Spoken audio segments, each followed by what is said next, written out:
हिंदुस्तान कहते हैं, हिंदुस्तान कहते हैं। जो दुनिया में सुनाई दे उसे कहते हैं खामोशी, जो आंखों में दिखाई दे उसे तूफान कहते हैं।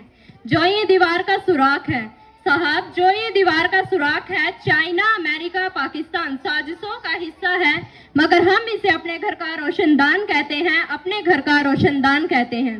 परम सम्माननीय निर्णायक मंडल के सदस्यों, सभा में उपस्थित सभी गणमान्य व्यक्ति, मैं अनामिका राणा आज देश प्रेम और राष्ट्र निर्माण के उपलक्ष्य पर अपने कुछ विचार आप सभी के साथ साझा करना चाहूंगी।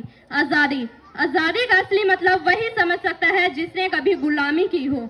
हम सौभाग्यशाली हैं कि हमने स्वतंत्र भारत में जन्म लिया। यूं तो आजादी की लौ 1857 में ही चल चुकी थी, जो वर्षाल बनकर 1947 में हमारे देश को आजाद कराई। प्राचीन, मध्यकालीन और वर्तमान भारत के उदाहरणों से यह स्पष्ट करना चाहूंगी कि जब हम फिरंगियों के फेरे में फंस गए थे तो रंग दे बसंती चोला की एक आवाज पर टोलों के टोले उमड़ाते थे और उनके वंदे मातरम के नारों से खून में आने वाला 5-5 डिग्री का तूफान अंग्रेजी शासकों की जड़ों में तूफान ला देता था। लोग मर जाते थे, मिट जाते थे, फांसी चढ़ जाते थे, तो वो भी अपनी देशभक्ति साबित कर रहे होते थे, क्योंकि ये उस दौर की देशभक्ति की कसौटी थी। उसके बाद 62, 65 और 71 के युद्धों में अपना सुहाग गवा देने वाली औरत, जब घर के हालात ये हो जाया करते थे कि प्यार भी भरपूर गया, मांग का सिंदूर गया, नन्हे नोनी हालों की लंगोटियां चली गई, छोटी छोटी बेटियों की चोटियां चली गई, बाप की कमाई गई, भाई की पढ़ाई गई, ऐसा एक विस्फोट हुआ, पता ही चला नहीं कि पूरे जिस्म की ही कई बोटियां चली गई। और आपके लिए तो एक आदमी मरा है साहब, किंतु मेरे घर की तो रोटियां ही चली गई, मेरे घर की तो रोटियां ही चली गई। वो वाले हालात पैदा होने के बावजूद भी एक माँ अपने पुत्र को सरहद पर दुश्मनों की धज्जियां उड़ाने के लिए भेज देती थी और उसे पत्र लिखा कर ये भेजा करती थी कि अम्मा ने खत लिखा है बड़े ही चाव से, पुत्र मेरे ना घबरा जाना, 1 इंच भी पीछे ना हटना, चाहे इंच इंच कट जाना, चाहे इंच इंच कट जाना। इस तरह पूरा परिवार अपनी देशभक्ति साबित कर रहा होता था। तब देश बलिदान मांगता था, तब देश लड़ जाने को कहता था, तब देश मर जाने को, मिट जाने को, फांसी चढ़ जाने को कहता था, किंतु आज देश लड़ जाने को नहीं कहता, आज देश मर जाने को, मिट जाने को, फांसी चढ़ जाने को नहीं कहता, बल्कि मेरे विचारों में यदि कोई व्यक्ति अपना काम पूरी मेहनत, पूरी ईमानदारी और पूरी लगन से करे ना, वही सबसे बड़ा देशभक्त है। मैं नहीं मानती कि फेसबुक और व्हाट्सएप की डीपी को 3 रंग में रंगना देशभक्ति है, और यदि आप कहेंगे साल में 2 बार तिरंगा हाथ में ले लेना देशभक्ति है, तो मैं पूछना चाहूंगी, फुटपाथ पे रहने वाला वो बच्चा ट्रैफिक की छांव में नंगे पांव में जब तिरंगा बेच रहा होता है, तो क्या आप इसे उसकी देशभक्ति कहेंगे? ये उसकी देशभक्ति नहीं है, उसके पेट के भूख की शक्ति है जो उसे ऐसा करने पर मजबूर करती है। क्योंकि ना मस्जिद को जानते हैं, ना शिवालों को जानते हैं, ना मस्जिद को जानते हैं, ना शिवालों को जानते हैं।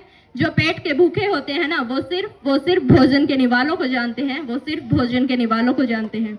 अपने परिवार, अपने समाज, अपने राष्ट्र के लिए समर्पण का भाव है हमारी देशभक्ति, और हर देशद्रोही के जीवन में आने वाला तूफान है हमारी सच्ची देशभक्ति, ताकि हर देशद्रोही ये समझ सके कि अगर तू परिंदा है तो ये आसमान तेरा है, अगर तू दरिंदा है तो ये शमशान तेरा है। भाईचारे से रहना तो रहे इस जमी पर, वरना ये कब्र भी तेरी है और ये कब्रिस्तान भी तेरा है, और ये कब्रिस्तान भी तेरा है।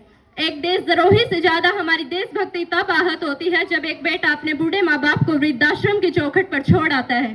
कराह उठती है वो देशभक्ति जब हम मुसीबत में फंसे लोगों की जान बचाने से ज्यादा सेल्फी लेकर अपने लाइक बढ़ाने में लगे रहते हैं।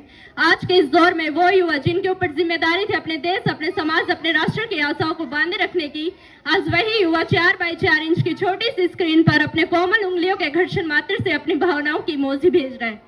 4 बोतल वोट का काम मेरा रोज करे, इसने भारत का भविष्य तबाह कर रखा है। हमने एक ऐसे समाज में जीते हैं जहां लड़कों से बात करता देख जो भाई हड़काते हैं, लड़कों से बात करता देख जो भाई हड़काते हैं, वही भाई अपनी गर्लफ्रेंड के किस्से घर में हंस हंस कर सुनाते हैं। और मैं बता दूं, महिला सुरक्षा के मामले में हम आज भी चौथे नंबर पर आते हैं।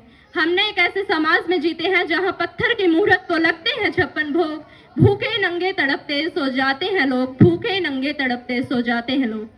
मजदूर को मजदूर समझिए, मजबूर नहीं, गरीब को काम दीजिए, दान नहीं, और अगर दान देने के इच्छुक है तो जीते जी रक्तदान दीजिए, और मरने के बाद अंग दान देकर किसी मरते हुए को जीवन दान दीजिए।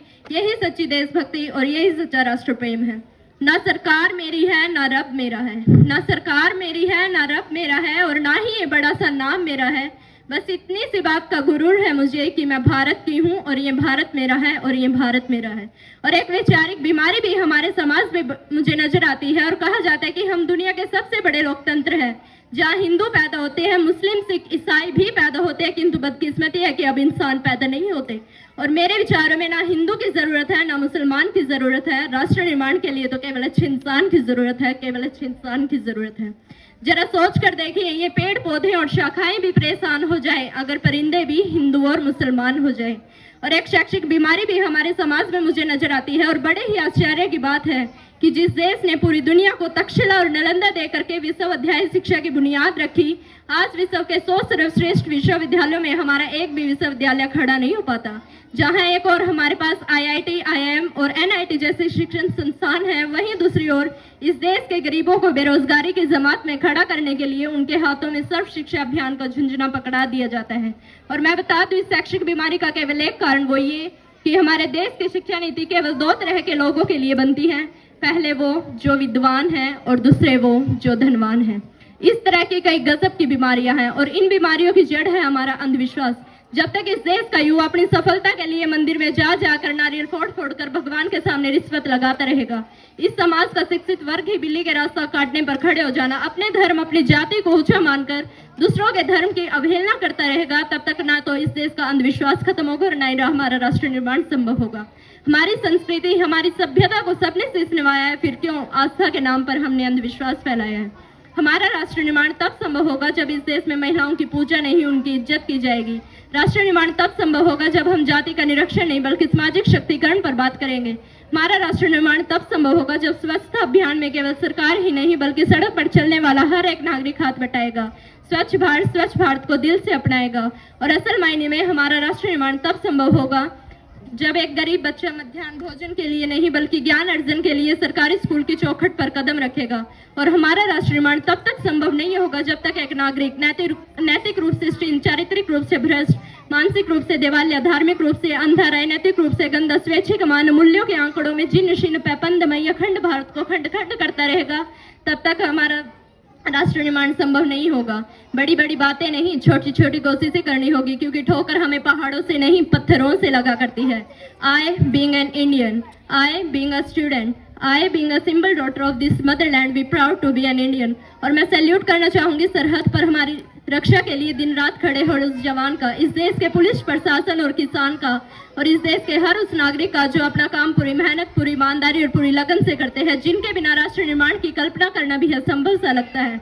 और आज इस मंच पर पूरी जिम्मेदारी के साथ मैं भारत की बेटी ये कहती हूँ कि हमारा राष्ट्र निर्माण तब संभव होगा जब हम सब, मैं, आप, हम सब मिलकर प्रयास करेंगे, क्योंकि हमारे देश की जिम्मेदारी नहीं है हमें आगे ले जाने की, हमारी जिम्मेदारी है अपने देश को आगे ले जाने की, अपने वतन को आगे ले जाने की, अपने राष्ट्र को आगे ले जाने की। तो अंत में मैं बस यही कहना चाहूंगी कि मेरा हिंदुस्तान महान था, महान है, महान रहेगा। मेरा हिंदुस्तान महान था, महान है, महान रहेगा।